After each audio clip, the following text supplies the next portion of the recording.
اسلامی بینکاری اور روایتی بینکاری میں کیا فرق ہے؟ کیا واقعی ان دونوں میں کوئی فرق ہے یا دونوں ایک ہی جیسے ہیں؟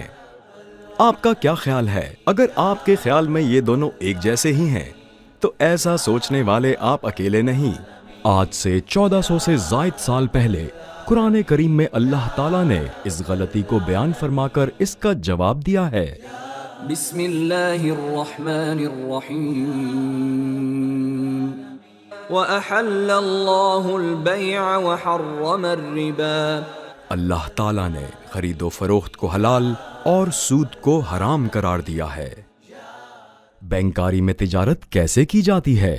یہی وہ اہم ترین نقطہ ہے جو اسلامی بینکاری اور روایتی بینکاری کے درمیان فرق کو واضح کرتا ہے۔ روایتی بینکاری صرف قرض دیتی ہے اور فراہم کی گئی رقم پر ایک مخصوص شرح سے آمدنی حاصل کرتی ہے جو سود یا ربا کہلاتی ہے۔ اس کے برخلاف اسلامی بینکاری اپنی آمدنی تجارتی سرگرمیوں سے حاصل کرتی ہے جن میں مختلف اجناس کی فروخت، کرایہ داری، اثاثہ جات کی لیزنگ اور خدمات کی فراہمی کے علاوہ مختلف طریقوں سے کاروبار میں سرمایہ کاری شامل ہیں۔ اس طرح اسلامی بینک اصل میں ایک تاجر کا کردار ادا کرتا ہے۔ اسلامی بینکاری اور روایتی بینکاری کے درمیان فرق واضح کرنے کے لیے ایک اور نقطہ بہت اہم ہے۔ روایتی بینکاری میں کسٹمرز کے ساتھ تعلقات کی نوعیت ایک ہی رہتی ہے، یعنی مقروض اور قرض خواہ، جس میں ایک مخصوص شرح سے منافع کی ادائیگی کی جاتی ہے، اور جو سود یعنی ربا ہے۔ اس کے برعکس اسلامی بینکاری میں کسٹمرز کے تعلقات کی نوعیت 4 اقسام کی ہوتی ہیں۔ نمبر 1، بیع یعنی خرید و فروخت پر مبنی تعلقات۔ اس میں آمدنی خرید و فروخت سے حاصل ہونے والے منافع کی صورت میں ہوتی ہے۔ نمبر 2، اجارہ یعنی کرایہ داری یا لیز پر اثاثوں کا دینا۔ اس میں ایک فریق کرایہ دار ہوتا ہے اور دوسرا فریق مالک ہوتا ہے۔ اس میں آمدنی کرائے کے ذریعے حاصل ہونے والی رقم ہوتی ہے۔ نمبر 3، مشارکہ اور مضاربہ۔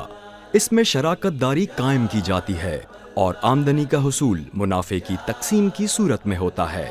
نمبر 4، وکالہ۔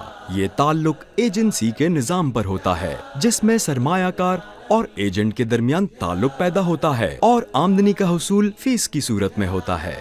چنانچہ ضرورت اس بات کی ہے کہ اسلامی بینکاری کے نظام کی روح کو سمجھا جائے، یعنی اسلامی بینکاری اور روایتی بینکاری میں پیش کی گئی پروڈکٹ کی بنیاد اور تعلق کو سمجھا جائے۔ اگر یہ فرق سمجھ میں آ گیا تو اسلامی بینکاری اور روایتی بینکاری کا فرق بھی سمجھ میں آ جائے گا۔ نمبر 1، تجارت اور ربا 2 مختلف چیزیں ہیں۔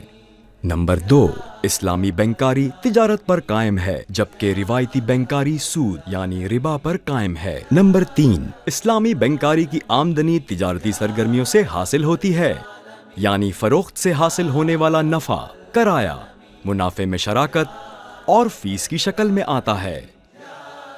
نمبر 4، اس ساخت اور تعلق کو سمجھنا جن پر یہ تعلقات قائم ہیں، یعنی فروخت کنندہ اور خریدار، کرایہ دار اور مالک، شراکت داری اور پرنسپل اور ایجنٹ۔